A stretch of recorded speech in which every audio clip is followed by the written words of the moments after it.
आज की English grammar की क्लास में यूपी बोर्ड इंटरमीडिएट के सभी विद्यार्थियों का बहुत बहुत स्वागत है।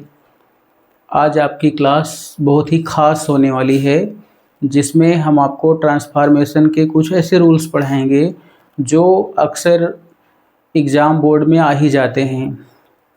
तो हमारा ये क्लास अटेंड करने का विशेष पर्पज़ ये है कि 2026 में जो क्वेश्चंस आने के चांसेस ज़्यादा हैं, हम उस पर बहुत ज़्यादा प्रिपरेशंस आप लोगों को करवाएंगे।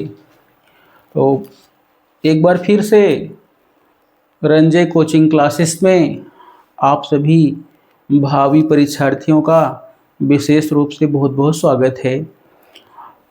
आइए चलते हैं, हम आप लोगों को ट्रांसफॉर्मेशन के कुछ ऐसे रूल्स पढ़ाते हैं जो आपके एग्ज़ाम बोर्ड में बहुत ही इम्पोर्टेंट होने वाले हैं। ट्रांसफॉर्मेशन की डिफिनीशन हमने अन्य क्लासेस में पढ़ा भी दिया है। तो आज का रूल आपका है एडवर्ब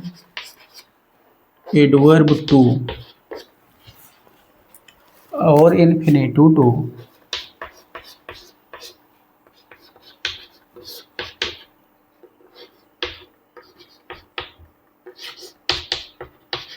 और इन्फिनेटिव टू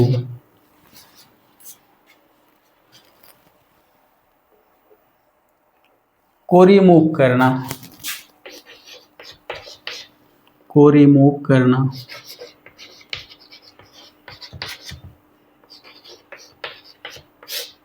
रिमूव करना मतलब हटाना। एडवर्ब टू, इन्फिनेटिव टू, ये दो टू हैं, एक में सिंगल ओ है, एक में डबल ओ है। जब टी के साथ डबल ओ लग जाता है तब वो एडवर्ब हो जाता है, और जब टी में सिंगल ओ लगता है तो इन्फिनेटिव हो जाता है।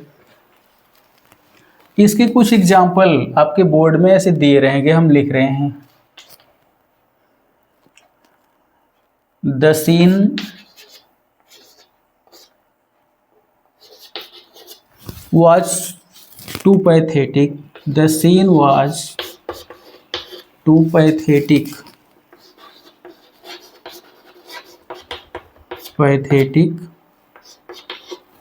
to see. ये ऐसा एग्जाम्पल है जिसमें एडवर्ब टू भी आया है, इन्फिनेटिव टू भी आया है। ध्यान देने का विषय ये है कि यहाँ पर जो सब्जेक्ट है वो कोई लाइफलेस थिंग है। ये सीन दृश्य है, ये दृश्य में कोई पर्सन से रिलेटेड नहीं है। ये ना मेल का नाम है ना फीमेल का नाम है। सीन एक नेचुरल ऑब्जेक्ट मान लीजिए या फिर आर्टिफिशियल ऑब्जेक्ट मान लीजिए, but this is not related to male and female. तो the scene was too pathetic, दृश्य इतना ज़्यादा पैथेटिक था, दयनीय था, मतलब खराब था। टू सी, देखना मुश्किल हो सकता था।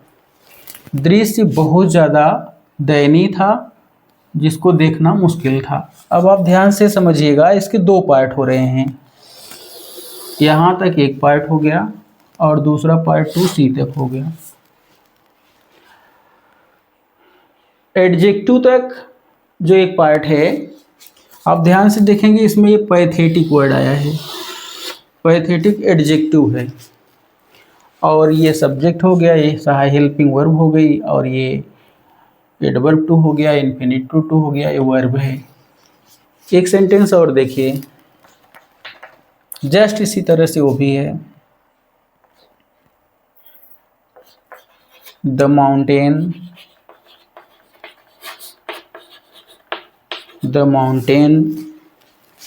Is too high,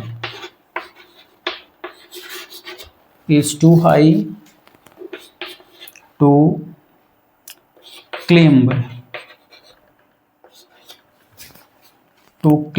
it up।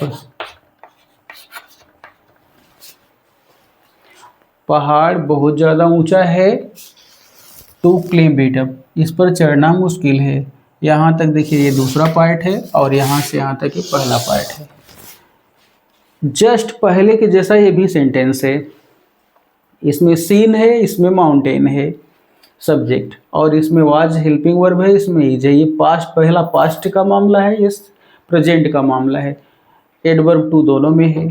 अब ये एडजेक्टिव आ गया हाई। पैथेटिक मीन दयनीय, हाई मीन ऊंचा। दयनीय हो, ऊंचा हो, ये दोनों एडजेक्टिव हैं क्योंकि ये गुण दोष को दिखा रहे हैं। गुण और दोष को दिखाने वाला जो वर्ड होता है वो एडजेक्टिव होता है। और ये इसके बाद इन्फिनेटिव है, ये क्लेम बीटअप है। यहाँ वर्ब की फर्स्ट फॉर्म है ये क्लेम। दोनों सेंटेंस ठीक ऐसे ही हैं। एक और देखते हैं। द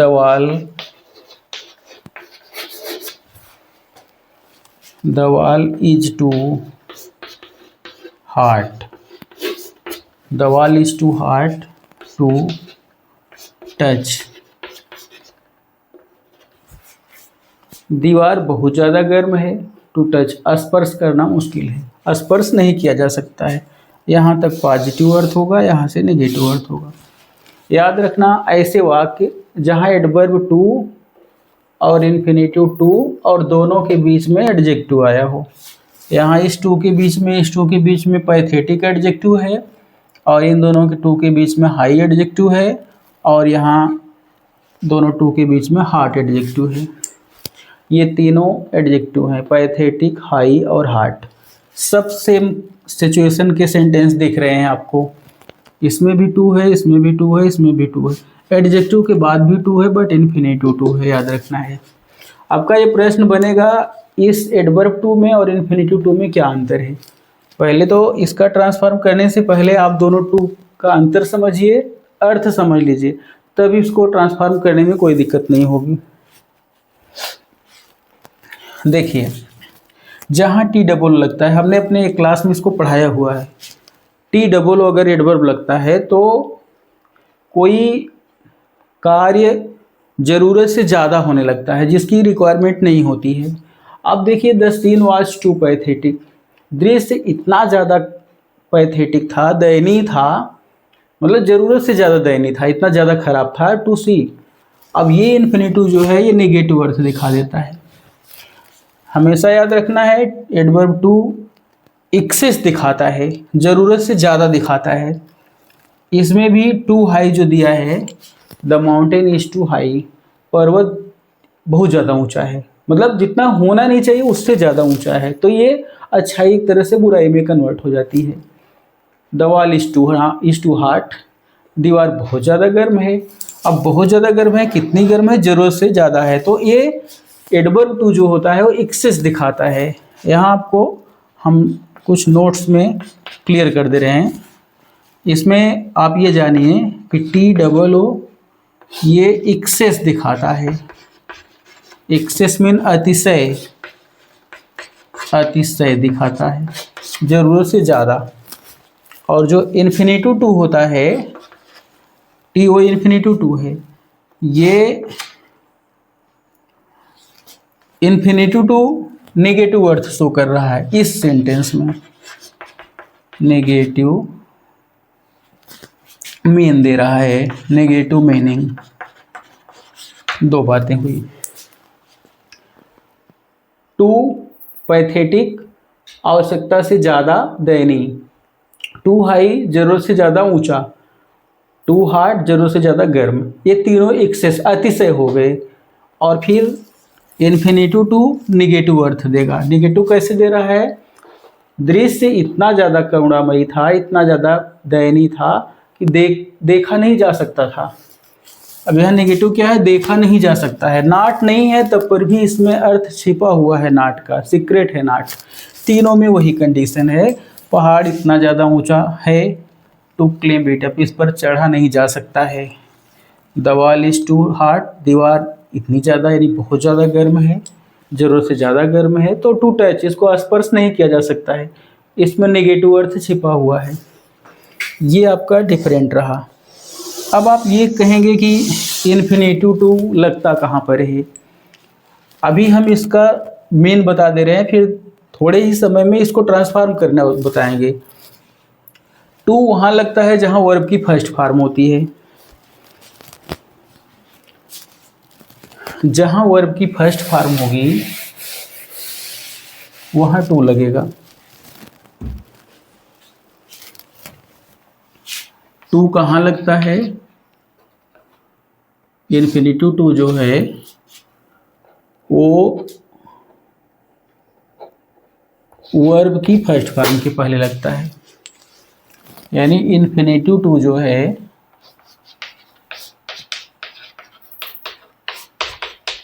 इन्फिनिटिव टू ये किसके पहले लगता है? इन्फिनिटिव टू वर्ब की फर्स्ट फॉर्म, वो फर्स्ट फॉर्म के पहले देखो सी मेन देखना है, सी फर्स्ट फॉर्म है। अभी सी सा सीन, इसका सा अगर सेकंड फॉर्म हम लगा दें तो टू सा नहीं होगा। अगर कोई लिखता है जैसे टू सी तो सही है क्योंकि फर्स्ट फॉर्म है। अभी टू सा लिख दिया जाए तब ये गलत हो जाएगा और ये सही है। ऐसे ही क्लिम्ब, टू क्लिम्ब तो सही है बट अभी क्लिम्ड लगा दिया जाए टू क्लिम्ड, ये सेकंड फॉर्म है, ये गलत हो जाएगा और ये सही हो जाएगा। ऐसे ही टू गो सही है क्योंकि गो फर्स्ट फॉर्म है। अभी टू वेंट लगा दिया जाए टू वेंट, तब ये गलत हो जाएगा। क्या क्लियर हुआ इसमें? यही कि इन्फिनिटिव टू हमेशा वर्ब की फर्स्ट फॉर्म के पहले लगता है। यदि सेकंड फॉर्म के पहले लगा दिया जाएगा तो मान्य नहीं होगा, वो गलत हो जाएगा। ये रहा इन्फिनिटिव का कुछ रूल्स। अब आते हैं मेन टॉपिक्स पर जो आपको बोर्ड में लगाने हैं।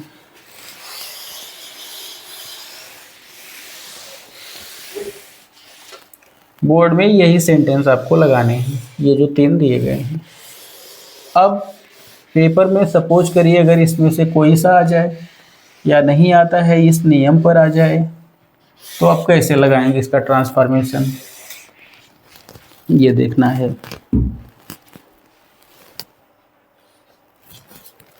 ठीक, फाइनल हो गए।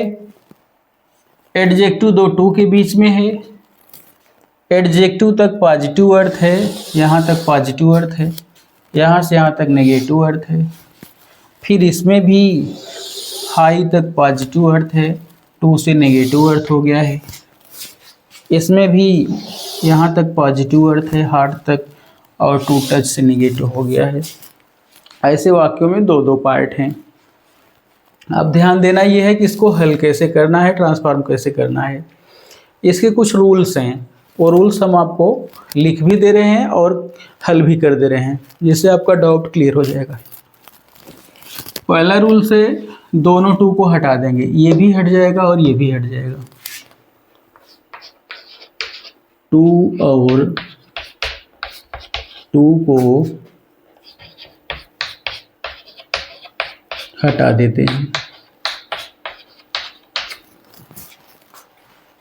अब क्लियर हो गए, ये दोनों हट जाएंगे। एडवर्ब टू के स्थान पर सो लग जाता है। दूसरा रूल देखिए, ये आपको पेपर में कैसे हल करने हैं उसके लिए अब लिखाया जा रहा है। एडवर्ब टू के स्थान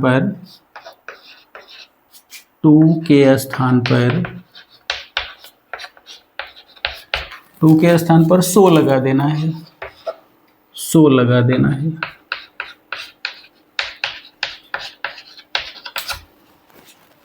दो रूल्स हो गए, ये हटेगा, यहाँ सो आ जाएगा। और जहाँ एडजेक्टिव है, एडजेक्टिव के बाद आपको दैट लिखना है। तीसरा रूल है।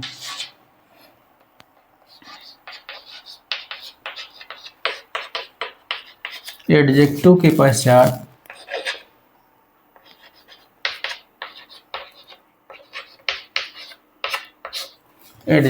पश्चात दैट लगाना है।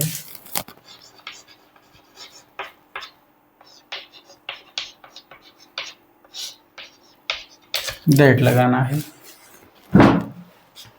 3 रूल हो गया। अब दैट के पश्चात यहाँ टू हटेगा, दैट लगेगा, तो दैट के पश्चात एक सब्जेक्ट यहाँ लिखना है और एक ही सब्जेक्ट तीनों में काम कर जाएगा, वह सब्जेक्ट है वन।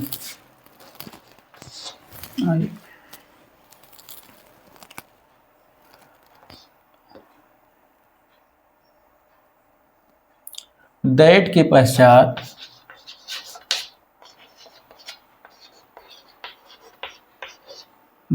पश्चात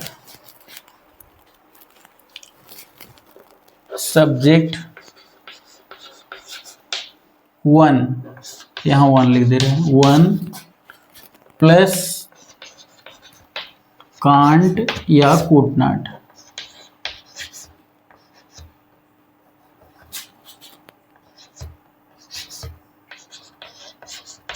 कुड नॉट का प्रयोग करते हैं, ये मोस्ट इंपॉर्टेंट रूल्स है। दैट के पश्चात वन सब्जेक्ट का काम करेगा वन, और प्रेजेंट के लिए कांट लगा देंगे, पास्ट के लिए कुड नॉट। जैसे पहला सेंटेंस पास्ट में है तो यहाँ कुड नॉट होगा, दूसरा और तीसरा प्रेजेंट में है क्योंकि इसमें इज और इज है, तो वहाँ आपको ये वाली सहायक क्रिया लगानी पड़ेगी, कैन नॉट। इस चार रूल्स के आधार पर इसका ट्रांसफॉर्मेशन आप बना लेंगे, ये चार नियम।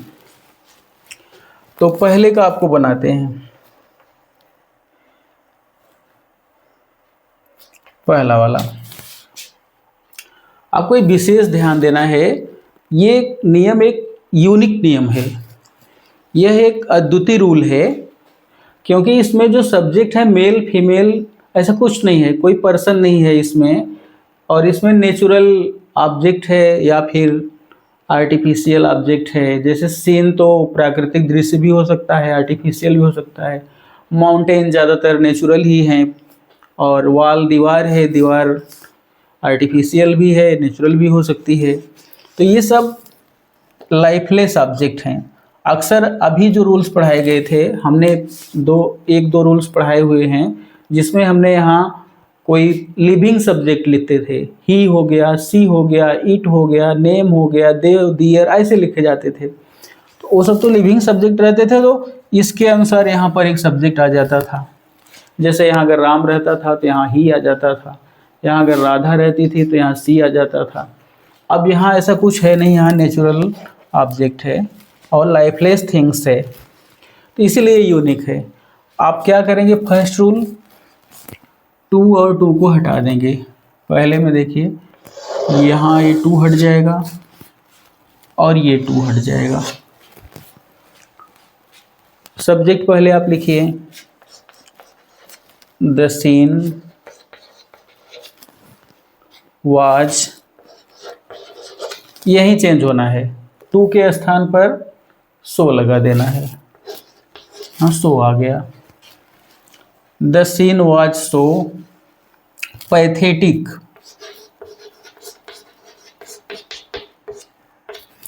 दृश्य इतना ज़्यादा, मतलब दृश्य बहुत ज़्यादा दयनीय था। अब जैसे आप एडजेक्टिव पैथेटिक लगाए तो एडजेक्टिव के पश्चात दैट लगाना है। आप यहाँ दैट लिख दीजिए, that.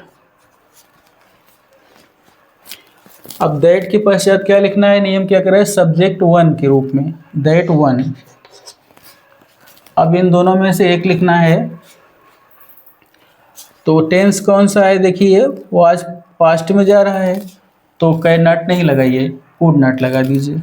One could not, could not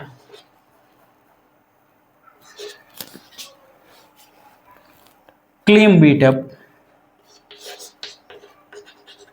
climb it up. अब दोनों का देखिए रूप बदल गया है बट अर्थ नहीं बदला है। इसमें पॉजिटिव अर्थ यहाँ तक था, यहाँ तक नेगेटिव था। नेगेटिव दिख नहीं रहा था, लेकिन इसमें नॉट छिपा हुआ है कि दृश्य बहुत ज़्यादा करुणामयी या बहुत ज़्यादा दयनीय था, टू सी देखना मुश्किल था। दृश्य बहुत ज़्यादा दयनीय था या दृश्य इतना ज़्यादा दयनीय था कि कोई भी देख नहीं सकता था।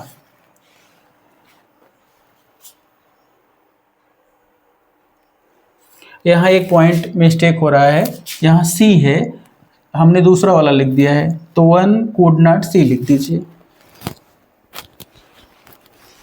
वन कुड नॉट सी। ये हम लगा रहे हैं इसको, तो यहाँ सी है, दूसरे वाले का लिख दिए थे। फिर से देखिए, दृश्य बहुत ज़्यादा दयनीय था, देखना मुश्किल था या देखा नहीं जा सकता था। अब इसका दृश्य इतना ज़्यादा दयनीय था कि वन कोई भी कुड नॉट सी, इसे देख नहीं सकता है, कोई भी इसको देख नहीं सकता था। दोनों के अर्थ तो बदल गए, बट अर्थ वही रह गए बट रूप बदल गए। सॉरी, थोड़ा मिस्टेक हो रहा है, दोनों के अर्थ तो वही हैं लेकिन रूप बदल गया है। अब चलिए लेट्स एन अनदर एग्जाम्पल, दूसरा एग्जाम्पल लेते हैं। पहला क्लियर कर दिए हैं यहाँ पर, अब दूसरा वाला देखिए।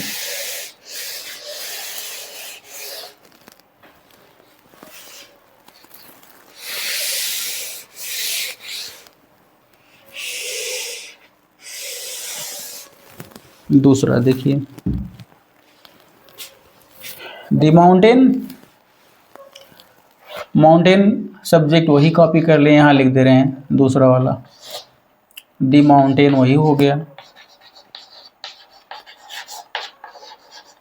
द माउंटेन इज, टू के स्थान पर क्या लगाना है, सो लगाना है। ये हटना तो ये भी है और इसको भी हटना है, इसके स्थान पर सो लगना है, यहाँ आपने सो लगा दिया। द माउंटेन इज, यहाँ सो हो गया, the mountain is so, adjective वही रह जाएगा, is so high, so high. अब फिर एडजेक्टिव के पश्चात क्या है, देखो एडजेक्टिव के पश्चात दैट है, आप यहाँ दैट लगाइए, इसको हटना ही है। यहाँ एक सब्जेक्ट आया है, दैट के पश्चात सब्जेक्ट वन है, तो इस वन को यहाँ ले आएंगे, वन। इन दोनों हेल्पिंग वर्ब में से एक को लगाना है, किसको लगाना है, टेंस चेक करिए, ये इज है लगा है, प्रेजेंट है, तो आपका पहला वाला यही लग जाएगा, कांट, कांट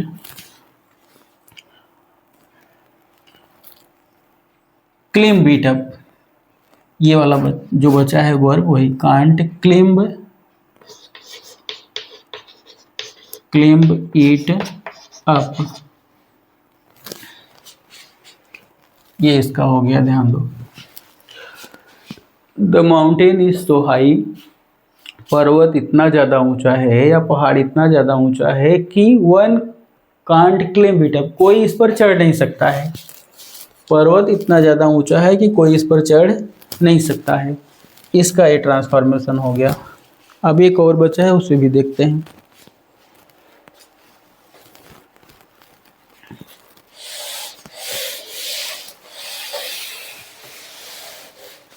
अब ये थर्ड वाला बचा है, तीसरा।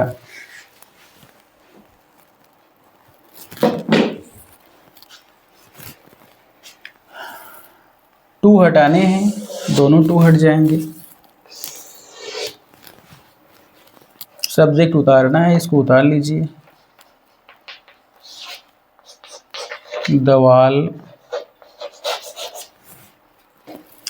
इज, इसके स्थान पर सो लगना है, is so high, is so hard, the wall is so hard, is so hard. यहाँ पर दैट लगाना है और एक सब्जेक्ट लाना है। सब्जेक्ट फिक्स है कि सब में वन ही आएगा, दैट के बाद वन इसलिए आएगा क्योंकि इधर नेचुरल ऑब्जेक्ट है या लाइफलेस कोई सब्जेक्ट है। दैट वन चेक करिए, टेंस प्रेजेंट का है इसलिए कांट लग गया, कांट टच। अब लास्ट में डिमॉन्स्ट्रेटिव वर्ड आप लगा सकते हैं कि दीवार इतनी ज़्यादा गर्म है कि कोई स्पर्श नहीं कर सकता है, तो टच दिस कर दीजिए, चाहे टच इट कर दीजिए।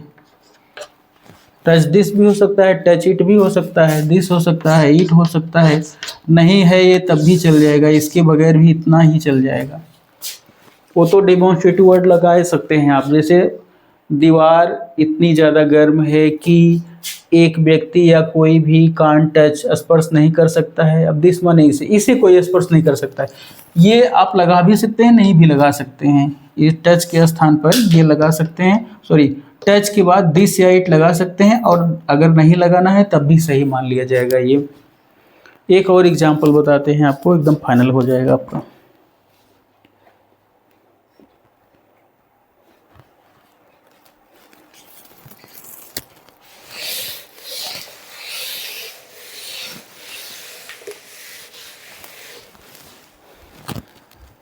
The road is too slippery, ये फोर्थ एग्जाम्पल है। The road is too slippery to walk. इसको समझिए, सड़क इतनी ज़्यादा फिसलन से भरी है, स्लिपरी बने फिसलन युक्त है, टू वॉक चलना मुश्किल है या चला नहीं जा सकता है। यहाँ तक तो पॉजिटिव अर्थ हो गया और यहाँ से निगेटिव अर्थ हो गया। सड़क बहुत ज़्यादा फिसलन से भरी है और इसमें है इस पर चलना मुश्किल है या इस पर चला नहीं जा सकता है। आपको रूल्स यही लगाने हैं, टू और टू हटा देने हैं, टू और टू हटा देने हैं। फिर क्या करना है, टू के पश्चात सो लगाना है, टू के स्थान पर सो लगाना है, तो यहाँ आपका सो आ जाएगा और ये एडजेक्टिव वही रह जाएगा। यहाँ आपका क्या आएगा, एडजेक्टिव के पश्चात दैट, यानी इसको लिखने के बाद आप क्या लिखेंगे, यहाँ दैट लिख देंगे, दैट, और ये वही कॉपी हो जाएगा, स्लीपरी, और ये आपके एडजेक्टिव और हेल्पिंग वर्ब वही लिखे जाएंगे। The road is so slippery that, that के पश्चात लास्ट नियम में लिखाए हैं वन सब्जेक्ट लगा दीजिए, दैट वन। बात प्रेजेंट की है तो वन के साथ कांट लगाना है, ये वाली सहायक क्रिया, वन कांट वॉक माने चलना। अब यहाँ भी डिमोन्स्ट्रेटिव वर्ड लास्ट में आप लगा सकते हैं। डिमोन्स्ट्रेटिव वर्ड मतलब संकेतवाचक कोई एक शब्द, जैसे सड़क इतना ज़्यादा फिसलन से भरी है कि एक व्यक्ति इस पर चल नहीं सकता है, कांट वॉक ऑन इट कर दीजिए। ये ऑन इट आप लगा भी सकते हैं और नहीं भी लगा सकते हैं। ऑन इट मतलब इस पर अगर नहीं लगाएंगे तब भी है, अर्थ तो क्लियर हो जा रहा है, उससे कोई दिक्कत नहीं है। सड़क इतनी ज़्यादा फिसलन से भरी है कि एक व्यक्ति या कोई भी कांट वॉक चल नहीं सकता है। चल नहीं सकता मतलब सड़क पर ही नहीं चल सकता, ऑन इट की कोई रिक्वायर तो है नहीं, बट अगर आपको लगाना है तो ऑन इट लगाएंगे, उससे कोई दिक्कत होने वाली नहीं है, ऑन इट लगा सकते हैं। इसके बाद नहीं लगाना है तो भी कोई दिक्कत नहीं है। ये रूल समझिए, 2 मिनट समझिए, आवश्यकता पड़ती है तो एक आध सेंटेंस और आपको बताते हैं, तब तक हम पानी पी लेते हैं।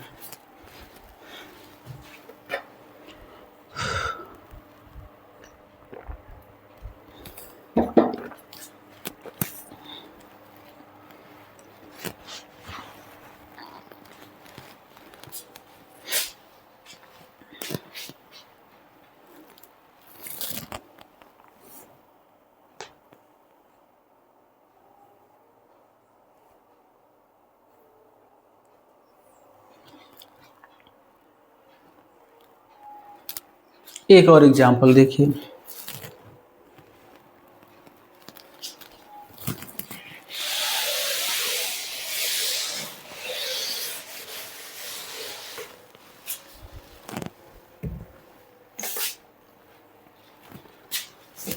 फिफ्थ एग्जाम्पल है,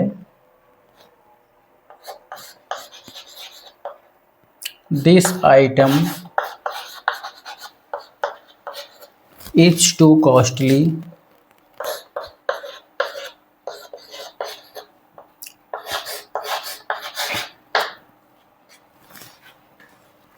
टू परचेज इट लगा सकते हैं। इसे देखिए, दिस आइटम, यह वस्तु बहुत ज़्यादा कीमती है। टू परचेज, यहाँ से नेगेटिव अर्थ हो जाएगा और यहाँ से यहाँ तक positive earth. This item is too costly, यह वस्तु इतनी ज़्यादा कीमती है। टू परचेज इट, इसको खरीदा नहीं जा सकता है। मतलब वस्तु ज़रूरत से ज़्यादा कीमती है, एक्सेस हो गया, अतिशय हो गया। एक पॉजिटिव अर्थ है, एक नेगेटिव अर्थ है। अब आपको क्या करना है, वही रूल्स फॉलो करना है। हमने पहले भी बताया है, ये ऐसे सेंटेंस कुछ यूनिक टाइप के हैं, क्योंकि यहाँ सब्जेक्ट जो है नेचुरल कोई वस्तु हो सकती है, कोई आर्टिफिशियल वस्तु हो सकती है, या फिर लाइफलेस हो सकती है। तो वैसी कंडीशन में मतलब मेल फीमेल यहाँ नहीं रहेगा, कोई पर्सन नहीं रहेगा सब्जेक्ट। तो इस ऐसी दशा में आपको दूसरे सेंटेंस के पहले सब्जेक्ट वन लगाना है। यही इसका जो है एक डिफरेंट पॉइंट है, जो अन्य रूल से अलग है। ये भी रिमूव टू ही, रिमूव टू सब में करने होते हैं।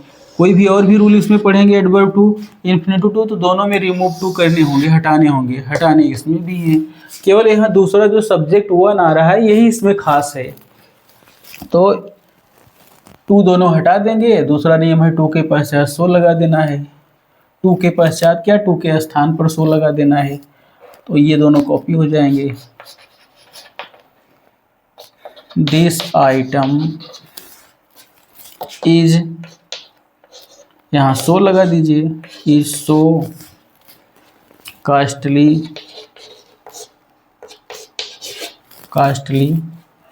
दैट लगाओ यहाँ। इसके बाद सब्जेक्ट वन ले आओ। वन नेगेटिव बनाना है, चेक कर लीजिए, इज प्रेजेंट टेंस की हेल्पिंग वर्ब है, इसलिए कांट लगना है। One can't purchase it. इसमें इट पहले से ही डेमोन्स्ट्रेटिव वर्ड दिया है, इट नहीं भी रहेगा तो भी चल जाएगा। यह वस्तु बहुत ज़्यादा कीमती है कि, या यह वस्तु इतनी ज़्यादा कीमती है कि वन कांट परचेज इट, एक व्यक्ति या कोई भी व्यक्ति इसे खरीद नहीं सकता है। तो ये रूल्स एग्ज़ाम बोर्ड में अक्सर आते हैं और इस पर आप लोग विशेष रूप में प्रैक्टिस करिएगा। यदि किसी को कोई दिक्कत इसमें हो तो कमेंट में आप अपना क्वेश्चन लिख दीजिएगा, उसको हम फिर से क्लियर कर देंगे। तो आज की इंग्लिश क्लास में ये बेहद इम्पोर्टेंट रूल्स पढ़ाया गया। हम उम्मीद करेंगे कि आप लोगों को समझ में आया होगा, और अगर नहीं आया है तो कमेंट में आप अपना रिप्लाई दे दीजिएगा, उसको हम क्लियर कर देंगे।